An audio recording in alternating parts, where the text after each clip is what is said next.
ada beberapa kitab yang tidak beredar di kalangan umum, tidak beredar di kalangan pesantren, tapi bisa di-download di internet. Balawi mengarang, menulis sejarah masuknya Islam di Indonesia.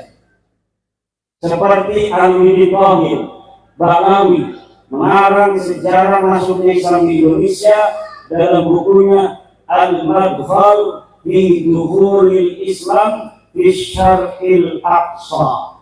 Di dalamnya mereka mengatakan bahwa Islam masuk ke Indonesia oleh Ba'lawi. Kitab yang kedua, Rihlatu Jawa Al-Jamilah, karangan Soleh Al-Hamid.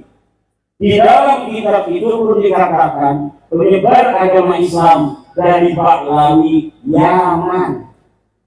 Kemudian kitab Syamsul Dhahirah, karangan Abdurrahman Al-Mashhur, dan dita'liq oleh Muhammad Diyah Shihab, dikatakan penyebar agama Islam di Indonesia Ba'lawi Yaman.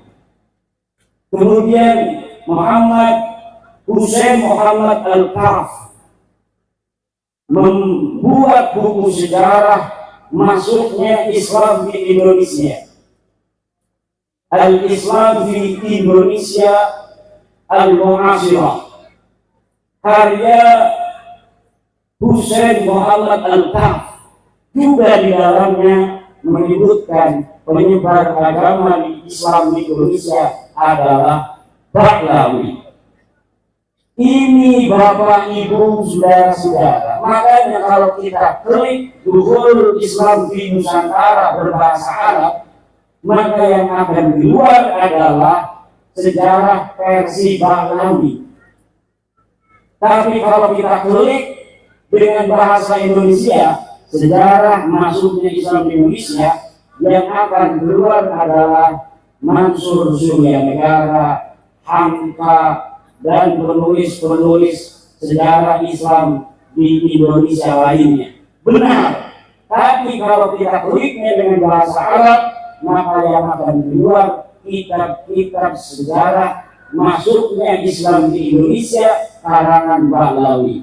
Dan kami mengajak kepada putra-putri Indonesia untuk melek sejarah, yang bisa nulis bahasa Arab, tulis sejarah Indonesia dalam bahasa Arab yang banyak, judulnya macam-macam, buka manuskrip dari Nusantara, baca buku-buku antropologi, historiografi yang ditulis oleh orang-orang Portugis, yang ditulis oleh orang-orang Spanyol, yang ditulis oleh orang-orang Cina, yang pada abad ke-14, ke-15, ke-16 orang-orang dari Portugis sudah datang ke Indonesia, mencatat dalam Summa Oriental, mencatat dalam The Asia, mencatat di dalam kitab-kitab lainnya keberadaan Wali Songo di Indonesia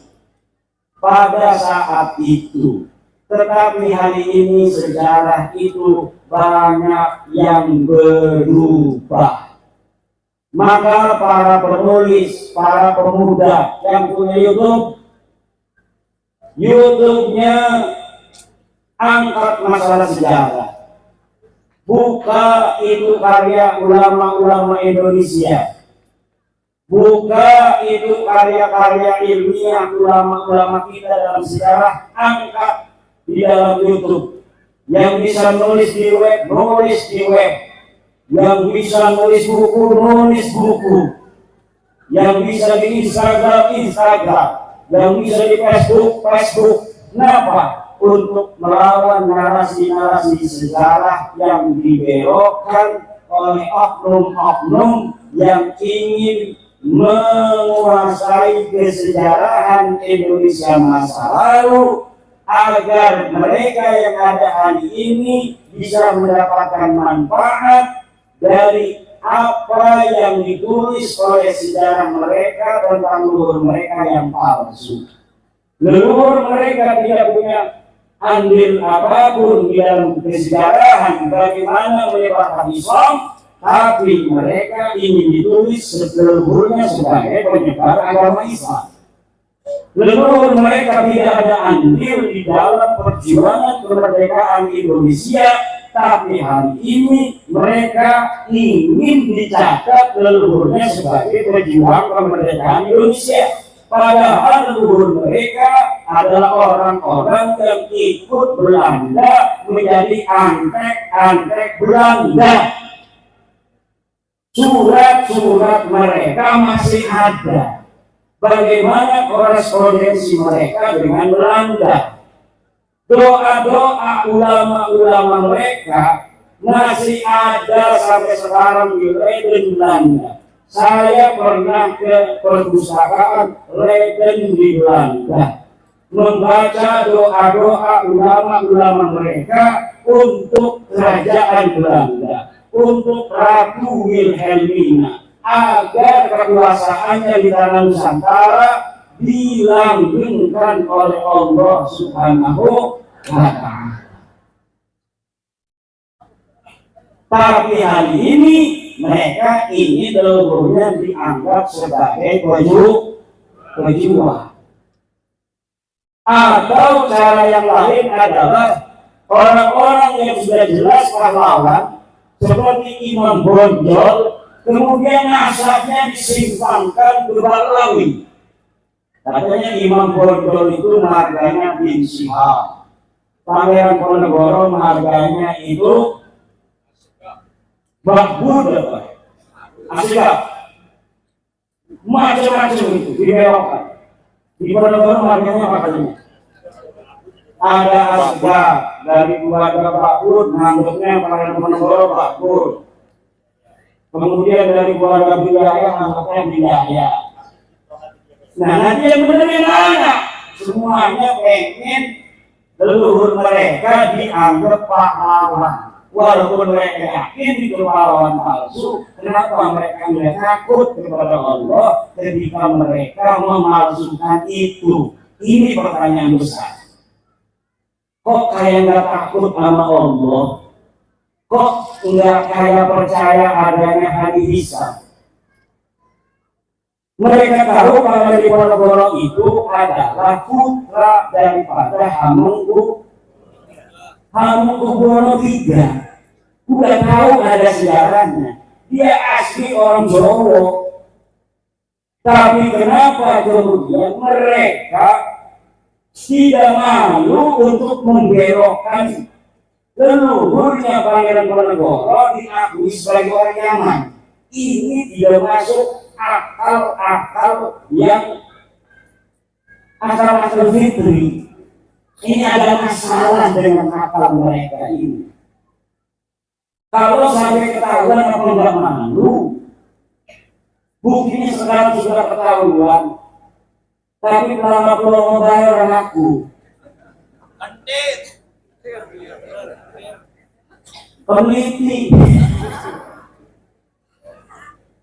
Kemudian ada Mbah Abdul Malik Banyumas. Mbah Abdul Malik Banyumas asli Banyumas ngomongnya apa? Katanya itu adalah Biyah.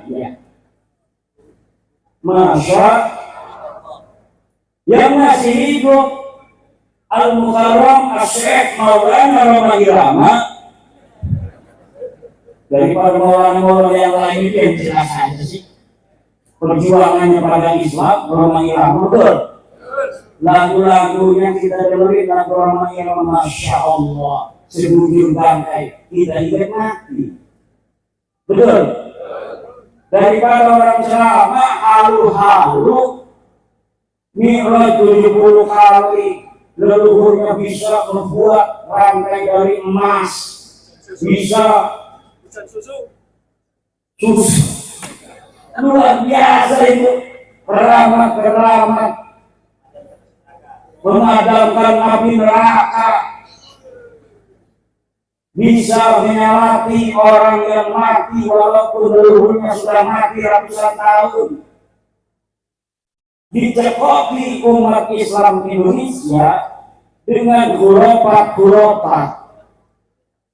Wih, kayak orang Muhammadiyah, orang Wahabi ngomong khurafat-khurafat katanya. Bukan, Pak. Karomah dan khurafat itu beda. Kalau di dalam kitabnya Imam Asy'arani itu menulis keramat-keramat para walinya. Walinya ada, keramatnya zahir. Orang tahu semua, ditulis oleh Imam Asy'arani, itu namanya keramat. Tapi kalau orang biasa kayak Muhammad Shahid Irbad yang tidak ada keterangan dia ulama, kemudian disebutkan keramatnya, itu namanya khurafat, cerita-cerita palsu. Untuk apa tujuannya? Glorifikasi leluhur mereka yang tidak mau kalah dengan wali-wali lain yang ditulis keramatnya.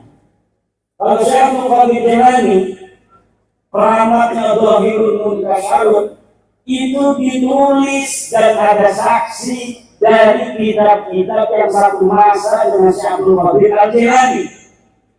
Syekh Abdul Qadir Al-Jilani satu masa dengan Ibnul Jauzi.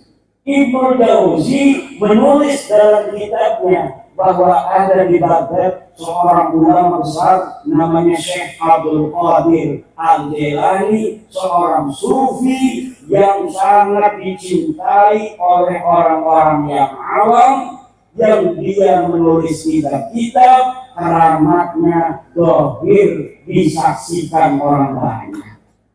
Tapi kalau Fakih Muqaddam Baklawi, leluhurnya kabit-kabit yang katanya bisa mi'raj 70 kali, saya cari nama Fakih Muqaddam di abad ke-6 dan ke-7 Hijriah. Ada 3 ulama yang mencatat seseorang yang bernama Fakih Muqaddam. Tidak ada seseorang yang bernama Fakih Muqaddam. Dia orang Tarim, dia orang Yaman. Kitab di abad ke-7 ke-8 banyak sudah ditulis tentang ulama, siapa saja yang ada di Tarim. Tidak ada yang menyebut seseorang bernama Fakih Muqaddam yang dianggap wali dan keramat pada masa dia hidup, apalagi bisa mi'raj ke langit 70 kali dalam sehari. Ayat.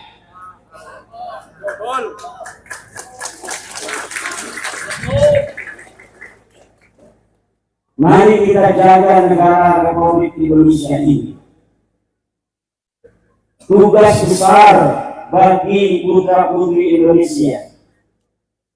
Pembelokan sejarah yang terjadi baik dari sisi peradabannya maupun kemudian sejarah masuk ke Islam di Indonesia, tugas besar.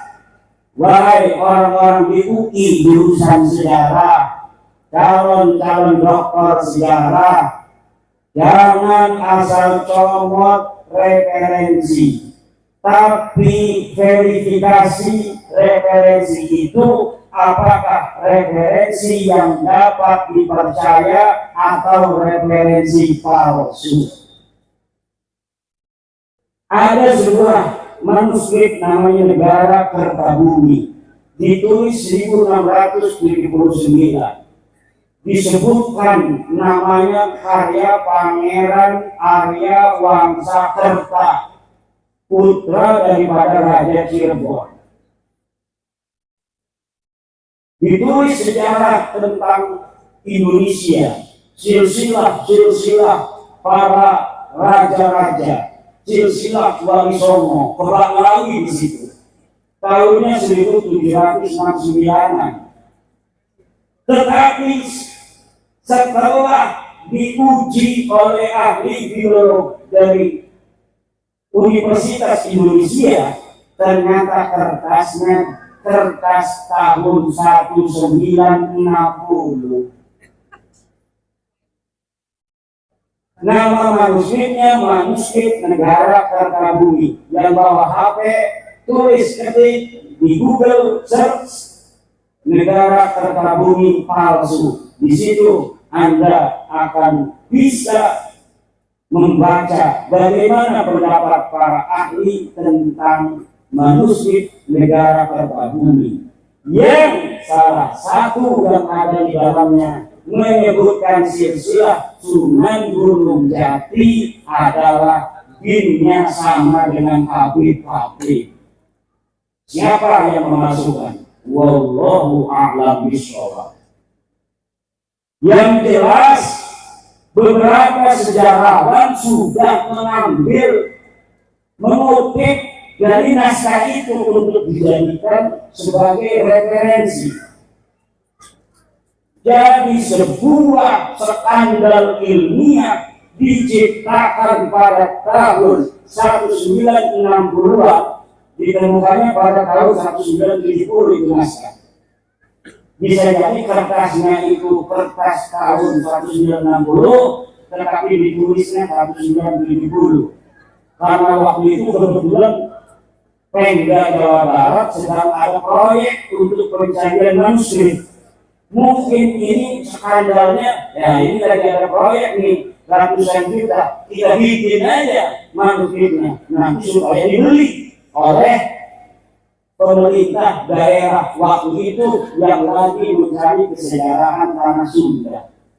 Ini sekarang ini saya dapat untuk mengira-ngira, menganalisa kenapa sekarang ini saya hanya cerdas di dalam membongkar kepalsuan sejarah.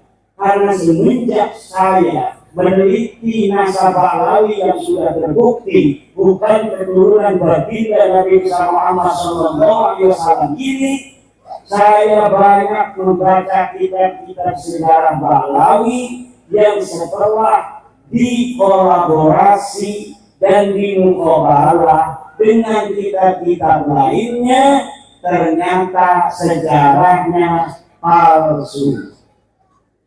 Bahkan ada satu kitab yang namanya Tarikh Sambal, baru ditemukan katanya manuskripnya, ternyata setelah diteliti pada abad 10 Hijriah itu yang dikatakan adalah sebagai tahun di mana Syekh Sambal ini hidup, ternyata orangnya saja Syekh Sambal ini terindikasi kuat fiktif.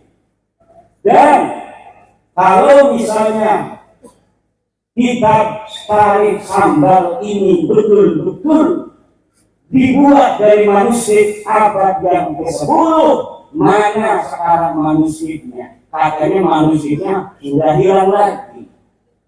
Kemudian ada kitab manuskrip asli, namanya manuskrip Tarikh Ibnu Hisam. Di dalam Tarikh Ibnu Hisam tidak ada berita tentang Fakih Muqaddam. Tetapi kemudian ketika dicetak oleh Muhammad Al-Habsyi, di dalam versi cetaknya itu ada nama Fakih Muqaddam. Akhirnya saya sekarang berkesimpulan, sejarah Indonesia pun tidak aman dari pemberokan pada masa lalu. Maka kerja keras Mbah Dundo akhirat ini youtuber cerdas dari Banyumas, karena memang keraknya ini berjuang orang-orang Banyumas. YouTubernya juga nggak punya ulah takut sama sekali. YouTuber lain itu pada ngumpet, wajahnya nggak kelihatan, ada yang pakai kopi segala. Nah ini YouTuber Banyumas, wajahnya yang ganteng itu kelihatan. Masya Allah. Dan ketika tesis saya keluar, kebanyakan YouTuber yang mengangkat tentang tesis saya itu dari Banyumas dan sekitarnya. Maka Banyumas akan tercatat dalam tinta sejarah bahwa pada tahun 2002, 2003, 2024 dalam mengungkap siapa sebenarnya Habib Ba'lawi, yang ada tesis mengatakan sebenarnya dengan sesungguhnya dengan hasil penelitian yang seksama teliti bahwa mereka bukan keturunan baginda Nabi besar Muhammad Sallallahu Alaihi Wasallam. Di situ ada peran pejuang Banyumas. Sejarah akan mencatat ini. Tidak sembarangan. Ini bukan kebetulan. Ini bukan kebetulan. Banten, Banyumas, Banyuwangi. Banten kepalanya, Banyumas usulnya, Banyuwangi ujungnya kaki. Kalau Banten kepalanya sudah mikir, Banyumas usulnya itu popet, ini bisa mati orang. Tapi sekarang Banyumas sudah terbuka, tinggal kakinya Banyuwangi. Ini apakah sudah ada dari Banyuwangi? Sudah ada kakinya berjalan. Pantas sekarang sudah terbukti benar-benar bahwa Ba'lawi, Habib itu terbukti secara ilmiah, ilmu nasab, ilmu sejarah dan tes DNA, mereka bukanlah keturunan baginda Nabi Muhammad Sallallahu Alaihi Wasallam. Dan ini kita di dalam memutuskan itu tidak berdasarkan kebencian, tidak berdasarkan kajian ilmiah yang sesungguhnya. Kita kasihan kepada mereka. Sekarang kita kasih tahu, ente bukan turunan Nabi, maaf. Ini buktinya sejarah. Kita sejarah tidak mencatat keluarga ente sebagai turunan Nabi. Ini kita nasab leluhur ente tidak dicatat sebagai keturunan Nabi. Ini hasil tes DNA keluarga ente dari Yaman. Sudah 180 orang yang tes DNA dan semua tes DNA-nya haplogrupnya G. Kalau keturunan Nabi, haplogrupnya J1. Kalau orang-orang yang haplogrupnya G itu menunjukkan dia bukan hanya bukan keturunan Nabi, tapi mereka juga bukan orang Arab. Haplogrup G itu orang Turki yang ada hidup di wilayah Kaukasus. Ini sudah final. Tinggal dipakai hain malam ini. Ada hain gak nih?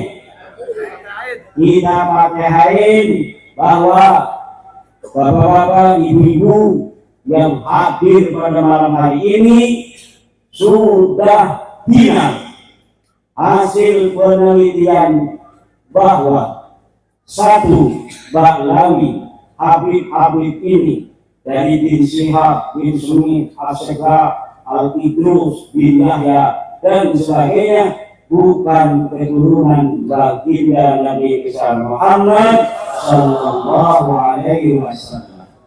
Bi barakati jami'il awliya'i tis'ah, bi barakati jami'i awliya'i fi Banyumas, bi jami'i barakati wa karamati Arya Mandalika, wa bi barakati wa karamati Syekh Sunan Gunung Jati Syekh Hidayatullah, wa bi barakati wa karamati Syekh Abdul Qadir Al-Jilani radhiyallahu anhu. Al-Fatihah.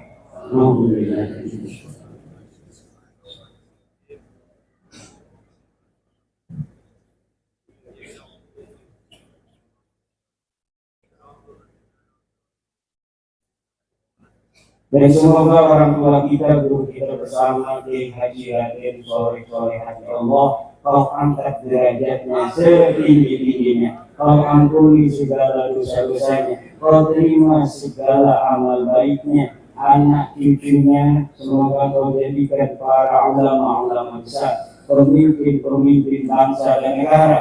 Dan ya Allah, yang hadir pada malam hari ini dalam haulnya, Semoga semuanya diangkat derajat ya Allah, diberikan kesehatan dan keselamatan panjang umur, kaya raya, pangkatnya tinggi, polisi yang sekarang hadir ya Allah jadiin Kapolri, tentara yang kami jadiin Panglima TNI, kalau tidak beliau nanti anak cucunya, amin ya Allah ya Rabbal.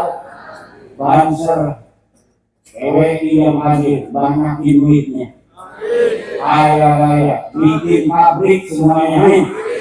Kita bangun Banyumas sini pabrik sendal, sini pabrik sepatu yang punya Banser dan PWI, amin.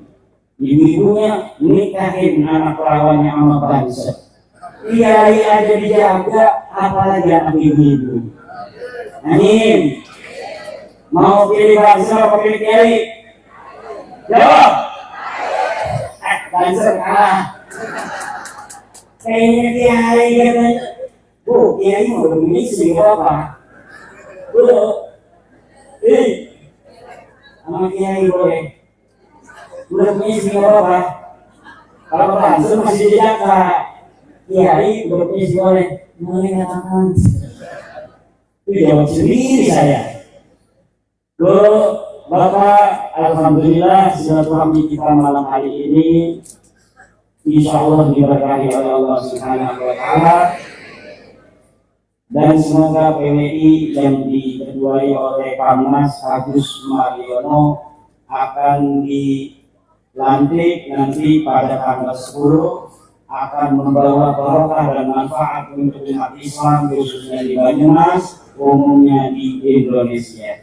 Mari kita ingatkan generasi muda kita untuk menjaga sejarah bangsa Indonesia, untuk menjaga sejarah Islam Indonesia, untuk menjaga sejarah Jam'iyah kita, Jam'iyah Nahdlatul Ulama, untuk menjaga kiai-kiai Nusantara, kemuliaannya dan kehormatannya, untuk menyebarkan paham toleransi, menyebarkan paham-paham kebangsaan, persatuan.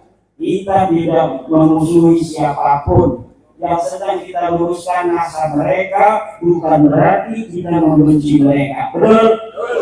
Kita meluruskan nasab mereka dan kekurangan ajaran mereka di dalam merubah sejarah NU, sejarah negara, sejarah perjuangan bangsa. Kalau itu sudah tidak dilakukan, mereka ingin hidup bersama kita, kita harus terima. Siap?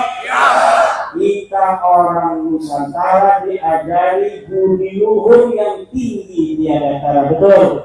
Kita diajari oleh orang tua kita kesopanan, kita diajari kesantunan, kita diajari kasih sayang terhadap siapapun. Kita akan lindungi mereka kalaulah mereka kemudian sudah menyadari kekhilafan mereka tentang perendahannya terhadap Nusantara, terhadap sejarah-sejarahnya. Kita akan bisa hidup sebangsa setanah air dalam kerukunan dengan saling harga-menghargai berdasarkan akhlak-akhlak Nusantara, akhlak-akhlak Islam Ahlussunnah wal Jamaah, dan berdasarkan ajaran Pancasila, sila pertama sampai sila kelima, terutama sila kedua, kemanusiaan yang adil dan beradab. Wallahu huwal muwaffiqu ila aqwamit thoriq. Wassalamualaikum warahmatullahi wabarakatuh.